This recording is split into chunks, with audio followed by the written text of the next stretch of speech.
পনিরের টুকরোগুলোকে হালকা হাতে ভেজে নিলাম, আর সেই তেলেই দিয়ে দিলাম এই ডুমু ডুমু করে কেটে রাখা আলু, সেটাও ভাজবো। পনিরগুলো ঠিক এরকম হালকাভাবেই ভাজা হবে। আলু যখন ভাজছি সামান্য একটু নুন ছড়িয়ে দিলাম।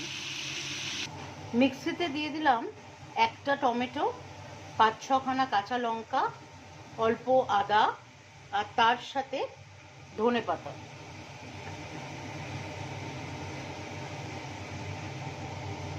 আলু যখন মোটামুটি এরকম ভাজা ভাজা হয়ে এসছে, তখন আমি মিক্সিতে পেস্ট করে রাখা মিশ্রণটা ঢেলে দেবো।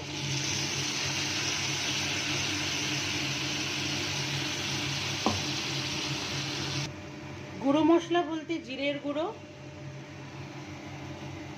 ধনের গুঁড়ো, হলুদের গুঁড়ো আর সামান্য একটু নুন।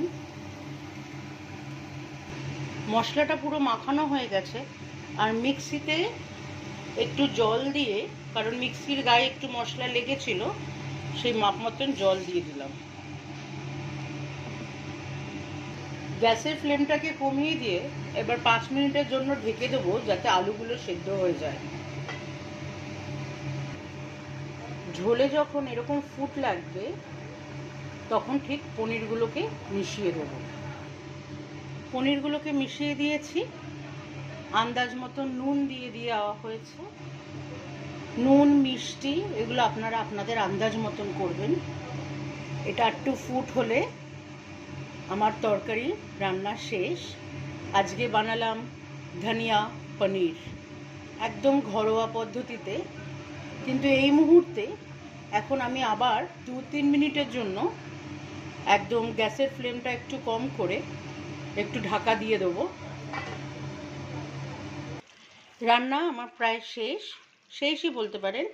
জাস্ট এই যে ফুটছে, এই মুহূর্তে একটু গরম মশলা ছড়িয়ে দেবো। এই গরম মশলা কিন্তু আমি ঘরে গুঁড়ো করে রেখেছি, গোটা গরম মশলা থেকে। আমাদের তৈরি খুব সহজ পদ্ধতিতে ধনিয়া পনির অবশ্যই করে দেখবেন, কেমন হয়েছে সেটা বলবেন, আমার খুব ভালো লাগবে। ভালো থাকবেন।